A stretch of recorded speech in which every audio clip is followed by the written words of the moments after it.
Today's lesson is Dialogue Focus, Keeping Cool in Summer.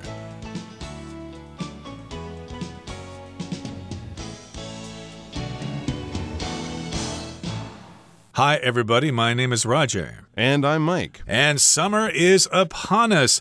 We're reaching the end of June, and lots of our dear students are getting ready to begin their summer vacation.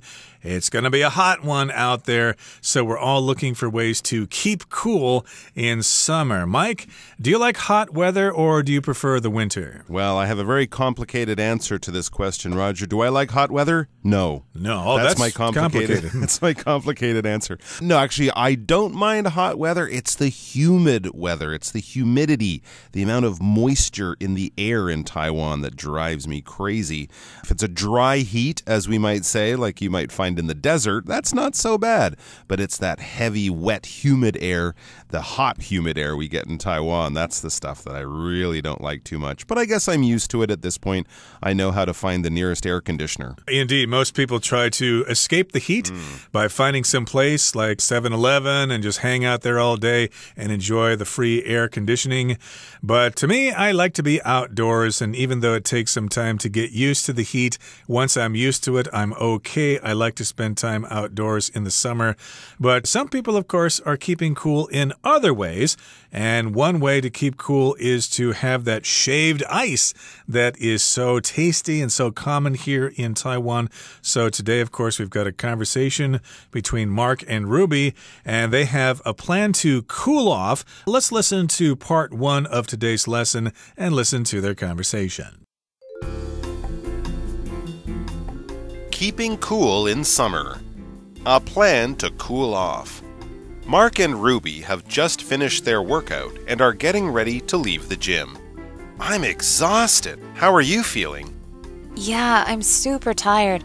The last few kilometers on the treadmill really took it out of me. I haven't sweated this much in months. Your face is still quite red. Hey, I have an idea. Why don't we get some shaved ice? It'll help you cool down. Plus, we deserve it after that gym session. Sounds like a plan. Did you have somewhere in mind?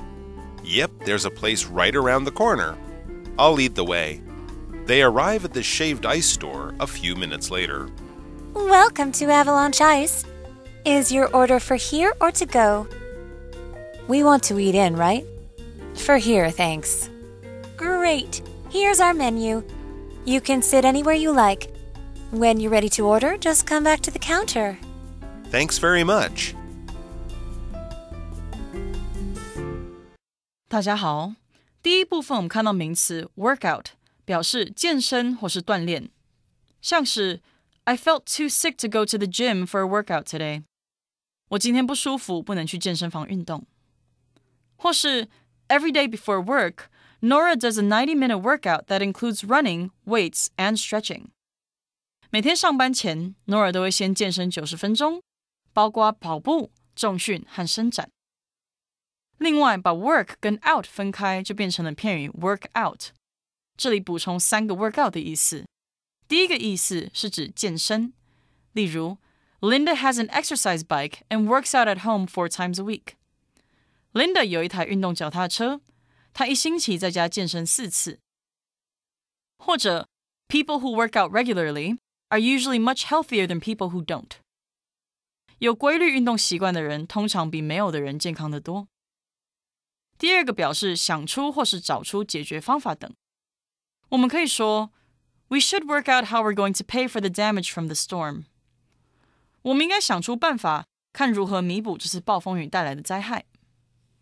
或是 Danny worked out a way he could afford his trip by staying in budget hotels. Danny 想出一个解决方法，让自己能负担旅行，那就是住廉价旅馆。第3个意思是进展顺利、成功。举例来说 I did my best at the job interview, but in the end, it still didn't work out. 我在工作面试时尽了全力，但最后还是没有成功。也可以说 Though we struggled at first, our plan to improve working conditions worked out in the end. 虽然我们一开始苦苦奋战，但我们改善工作环境的计划最后成功了。再来我们看到名词 counter 指柜台，像是 If you have any problems, go up to the front counter and someone there should be able to help you.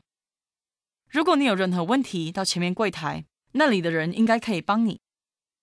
也可以说 I took a candy bar off the shelf and paid for it at the counter. 我将糖果棒从架上取下，并到柜台付钱。另外 counter 也可以当作动词，指反击或是反驳。例如 During the meeting, Carol countered Bill's remarks with some arguments of her own. 开会时 Carol 用一些自己的论点反驳了 Bill 的发言。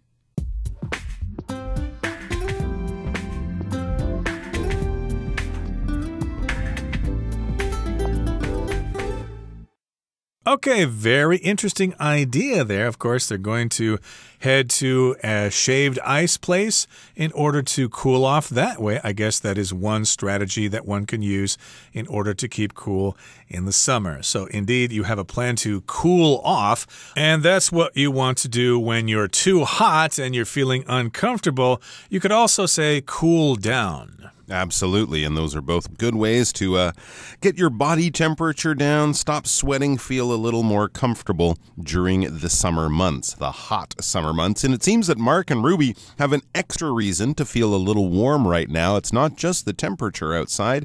They've been doing a sort of physical activity. It says Mark and Ruby have just finished their workout and are getting ready to leave the gym. Well, no matter when you work out, in the middle of August or the middle of the coldest day of January, you're going to get hot because you're exercising. Basically, when you work out, you go to the gym, you do some exercises. The style of workout might depend on the person. You might like the running machine, lifting weights, playing sports of some kind. But basically, you're just getting exercise, often in a gym or somewhere like that. And so, yes, you're going to get hot. You're going to sweat. And in Taiwan, if you've ever had a workout at a gym, you could take a cold shower, but often by the time you leave the gym and get outside, you're still a little warm inside from all that exercise, and the hot temperatures outside can make it even worse. And it seems that Mark is really feeling it. He says, I'm exhausted. He's really, really tired is what he's saying. And yeah, it makes sense after a workout. Then he asks Ruby, how are you feeling? So he wants to know, I guess, if she's feeling the same, if she's feeling a little bit squeezed out of all her energy. And she answers Mark's question. She says, yeah, I'm super tired. I'm really, really tired. The last few kilometers on the treadmill really took it out of me. I haven't sweated this much in months. So again, she says she's really, really tired. She's super tired, and she ran a few kilometers on the treadmill. You could also say kilometer. That's correct pronunciation as well. I tend to say kilometer. That, of course, is a unit of measurement. And yes, indeed, she's not actually going anywhere on the treadmill, but you measure your distance when you're working out on a treadmill or on an exercise bicycle, just to keep track of your workout, to make sure you're getting enough miles in or kilometers in. And she's saying that her workout on the treadmill really took it out of me. If something takes it out of you, that means you're really, really exhausted because you just worked out or did something really strenuous. Yeah, absolutely. Or it could be also something emotionally stressful, like having that long argument with my partner really took it out of me, or giving a presentation in front of my boss and the whole board of directors. Wow, it really took it out of me. It was very stressful. I worked on it. I was worrying about it for days. And afterwards, you have this feeling of exhaustion, of sort of being squeezed out of all your mental or physical energy. And she says, I haven't sweated this much in months. So basically, this is a really good workout. Maybe they've been skipping the gym a little bit. Maybe they've been busy at work or whatever like that. Or it could also just be because the warmer air temperatures have just made the gym feel a little warmer. But she definitely produced a lot of sweat. She got a really good, exhausting workout. And as Mark looks at her, he can kind of tell. He says, your face is still quite red. We've all seen this when people are exercising, especially when it's hot, or maybe if they haven't exercised in a little while, they might turn a little red in the face. We might say their face is flushed, F-L-U-S-H-E-D, which basically means you can see the blood just below the skin. Their face looks red. Hey, Mark says, I have an idea. So here's a suggestion. probably about their situation. He says, why don't we get some shaved ice? So yeah, sure enough, it is about their situation. We're both hot. We're both tired. We deserve something, a little reward, a little treat after the gym, as people do, and also maybe something that will help us just feel physically more comfortable. He says it'll help you cool down. Plus, we deserve it after that gym session. Well, I think it's okay to do that. As long as you don't go out and eat 4 cheeseburgers after your gym session, giving yourself a little reward isn't so bad. Plus, if it cools you down, that's even better. And that's what they deserve after that session in the gym, after their workout. And Ruby says, sounds like a plan. That's a good idea. Let's do that. But where are they going to go? So Ruby has a question. Did you have somewhere in mind? Where would you like to go to get some shaved ice? And Mark knows exactly where to go. He says, yep, there's a place right around the corner. So just not far, maybe a few seconds walk or a minute walk from the gym or wherever they're working out. He knows where to go, so he says, I'll lead the way. If you're leading the way, you know where to go, and you're basically saying, hey, everyone, follow me. He could just say, follow me in the same way, but if you're leading the way, it's sort of like, I'll be the first one. I'll be the big mama duck at the front of the line, and you all get in line behind me and follow me. They arrive at the shaved ice store a few minutes later. So there you go. It was just in the neighborhood, and now it's time for some tasty and cooling shaved ice. And at the store, they're greeted by a clerk. The clerk, of course, welcomes them. She says, welcome to Avalanche Ice. Is your order for here or to go? Hey, that's a really clever name there, Avalanche Ice. An avalanche, of course, is when snow and ice falls down a mountain.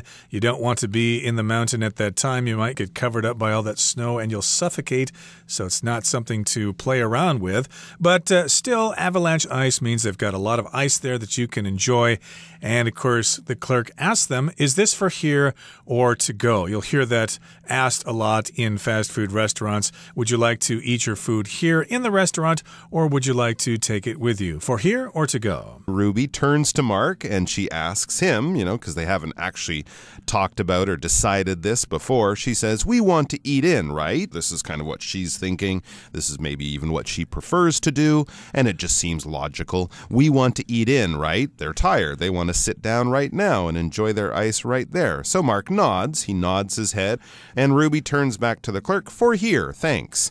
All right, so they've already decided that. Now it's time to pick out their actual order. Yep, indeed. The clerk says, great, here's your menu. You can sit anywhere you want to. When you're ready to order, just come back to the counter. The counter is the flat area by the cashier there, and that's where you place your order and where you pick your order up. And Mark says, thanks very much. So they're going to peruse the menu in just a second. So let's move on now to part 2, and we'll listen to Spoiled for Choice as they browse the menu. Spoiled for choice. The two friends are browsing the menu, weighing up their options.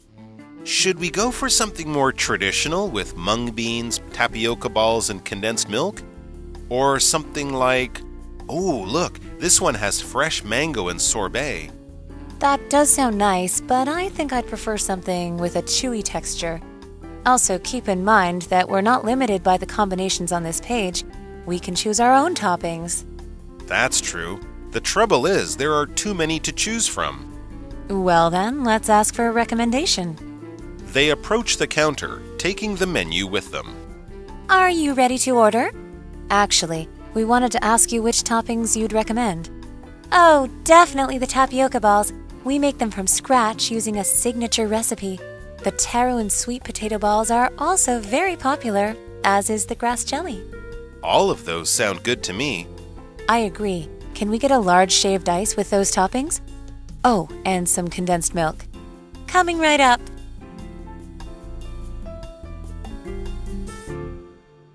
Okay, so part 2 is entitled Spoiled for Choice. That means you've got lots and lots of choices, and it may be difficult to make up your mind. Absolutely, especially at these shaved ice places, and you could probably throw a traditional ice cream place into the same category. There are often so many choices. You're really spoiled for choice. It's almost difficult what to choose because there are so many good things on the menu. So yeah, if you're spoiled for choice, you have way more options than anyone really needs. They're kind of laying it on in a luxury type of way. Anything you want, we have it on offer. It says two friends are browsing the menu, weighing up their options. We remember these friends. This is Mark and Ruby, of course, and they are browsing the menu. Roger used the term perusing the menu, and this is basically a word we can use, browse, to peruse. It's kind of to look over a list of options. You haven't decided, you're looking at things, you might be rubbing your chin and going, as you kind of look at your options. And we would browse a menu if you don't know what to eat. You know, you don't go in and say, I have to have a pizza today. You're like, I don't know what I want. You'll browse the menu. And we also use this word to talk about wandering around a store. If you just walk into a store because it looks interesting, maybe it's a new store in your neighborhood, you're not there to buy anything special, you're just looking around. It's a great word to use if a clerk comes over to you in the store and says, can I help you? You can just say, no thanks, I'm just browsing. Basically, no, I'm just looking around, looking at what you have. Maybe I'll buy something, maybe I won't. They are weighing up their options. Browsing, weighing up your options. Again, similar. You're kind of looking at things, considering, making comparisons, and in your mind, you're eventually going to come to a final decision. So Mark is browsing the menu as he looks at some of their options. Okay, so Mark is asking a question. Well, should we go for something more traditional with mung beans, tapioca balls, and condensed milk? Yes, those are traditional ingredients. Or something like, and then he spies something on the menu. Oh, look! This one has fresh mango and sorbet. Sorbet is kind of like frozen fruit juice or something like that. Mango, of course, is very popular, especially in the summer here in Taiwan. And Ruby says, well, that does sound nice. It sounds tasty, but I think I'd prefer something with a chewy texture. If something's chewy, it's like chewing gum. It doesn't get all crunchy in your mouth. You need to chew it a few times before you swallow it. And if we're talking about texture, we're talking about the quality of something, what it looks like, how it feels in the mouth, etc. And we use this a lot in art. Like if you're a skilled painter, you can work on the texture of tree leaves, for example, to get the details in there, to get some nice brush strokes for a good texture. Yeah, people love that chewy texture of some of their desserts, especially with desserts, right? It's kind of fun and you get to enjoy it a little bit longer. And then Ruby makes a good point. She says, also keep in mind that we're not limited by the combinations on this page. We can choose our own toppings. So like in many restaurants where you have a lot of options, like a pizza restaurant, for example, they might have 8 or 10 pizzas where they've decided, oh, this is good. They'll give a name to the style of pizza, Hawaiian, Mexican, whatever it is. But you can also choose your own toppings, and that's actually a word we use with pizza as well. Anything you put on top of the pizza, from the cheese to the meat to the vegetables, those are toppings. And you can basically build your own pizza. You can build your own shaved ice. You don't have to only choose the ones that they suggest to you. Mark says that's true, but then he notices on the list of possible options, the trouble is there are too many to choose from. This brings us right back to the title of this dialogue. We're spoiled for choice. There's basically too many good things there. I can't have them all, so choosing which ones to have and which ones to not have, that's really difficult. And sometimes when you cannot decide, when you cannot make up your mind, you need to ask for a recommendation, and that's what Ruby recommends they do. She says, hey, let's ask for a recommendation. So they approach the counter, taking the menu with them. The clerk says, hey, are you ready to order? Have you made up your minds? And Ruby says, actually, we wanted to ask you which toppings you'd recommend. And if you recommend something, of course, you give somebody advice because you know about that thing.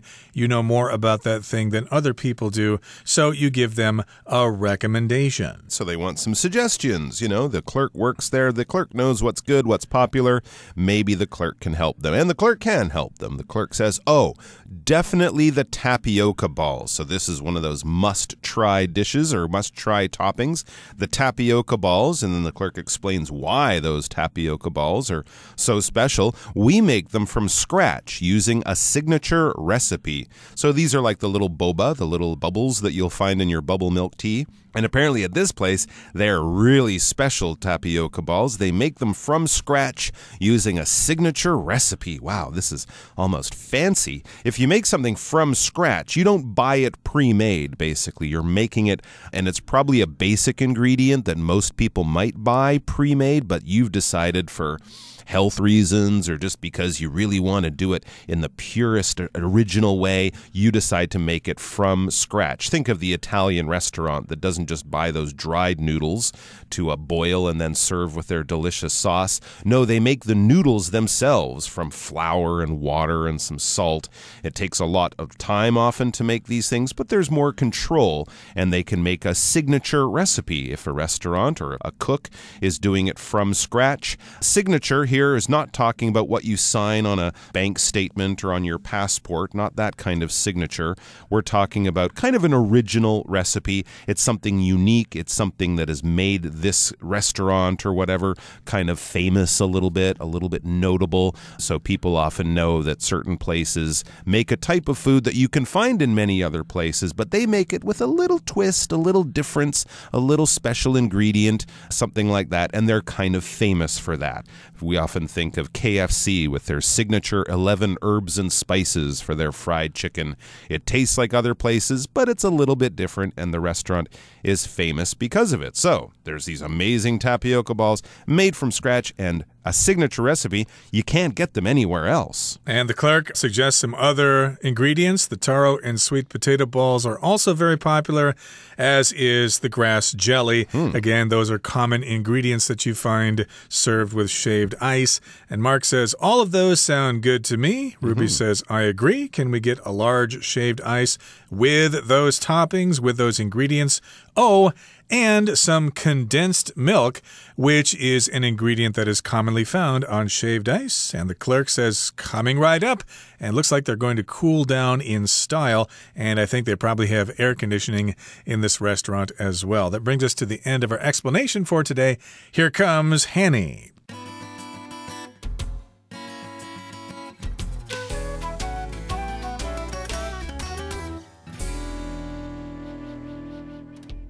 各位同学大家好，我是 Hanny。 我们来看今天的文法重点。在第二部分的对话里面， Mark 和 Ruby 正在看菜单，考虑要点哪一种。 Ruby 有说了一句， Keep in mind that we're not limited by the combinations on this page. We can choose our own toppings. 记住，我们并不受限这一页上面的组合，我们可以选择自己的配料哦。那这边要介绍的是 keep in mind 的用法。 Keep something in mind 表示记住、牢记，把点点点放在心上。当它的受词比较长的时候，可以移到 mind 后面。那我们也可以用 keep in mind 加上 that 子句去表达。举例来说， These tips are helpful.I'll keep them in mind. 这些诀窍很有帮助，我会谨记在心的。再造个例句 Keep in mind that happiness is more important than money. 记住，快乐比金钱更重要。好，那接着对话里面 Mark 和 Ruby 觉得选择太多了，他们有选择障碍了。好，想要直接问店员有推荐哪些配料，店员回答说绝对是粉圆。他还补充 We make them from scratch using a signature recipe. 我们使用招牌配方，从头开始制作的。好，这边他用到 from scratch 表示从头开始，从零开始。其实这个用语是源自于赛跑， scratch 本来是指起跑线，所以这个 from scratch 就表示从头开始，从零开始，尤其是指说在没有外援啊，或者是放弃了现成资源的情况下，从最开始做某事。所以如果你说 bake a cake from scratch 就表示不用现成的材料，从头开始烤蛋糕。好，那么另外 scratch 它也可以当动词，它就有刮或者是抓的意思。我们这边来补充几个跟 scratch 相关的用语。第一个叫做 scratch the surface， 字面意思是抓表面，比喻说某事物做得并不周详，或者是没有深入了解。那其实这个说法是源自于农耕，用来指说准备耕作的土壤不能只是刮掉表层的泥土。那这个用语呢，它引申表达的意思就是说触及皮毛啊，浅尝辄止，没有深入探讨学习或是了解某事物的意思。好，第二个补充的叫做 scratch one's head， 这是用搔头抓头的动作来描述对某事物感到疑惑，抓破头也想不透的那种感觉，所以 scratch one's head 就有百思不解、感到困惑的意思。你后面还可以接 over 加名词去引出感到困惑的事物。好，那么第三个补充的是 You scratch my back and I'll scratch yours， 你抓我的背，我也会抓你的。这个意思就是说你帮我，我也会帮你的，我们彼此互助互惠的意思。好，那么以上是今天重点整理，我们回顾今天单字吧。Workout. To reduce your risk of injury, stretch before your workout. Counter.Mark accidentally left his wallet on the counter after he had ordered. Browse. David browsed the store while Tina chatted to an old friend. Texture. The biscuit pieces add some nice texture to this ice cream. Recommendation. If you don't know where to go for lunch, I can give you a recommendation. Signature. The restaurant's signature dish is a rack of lamb with mint sauce.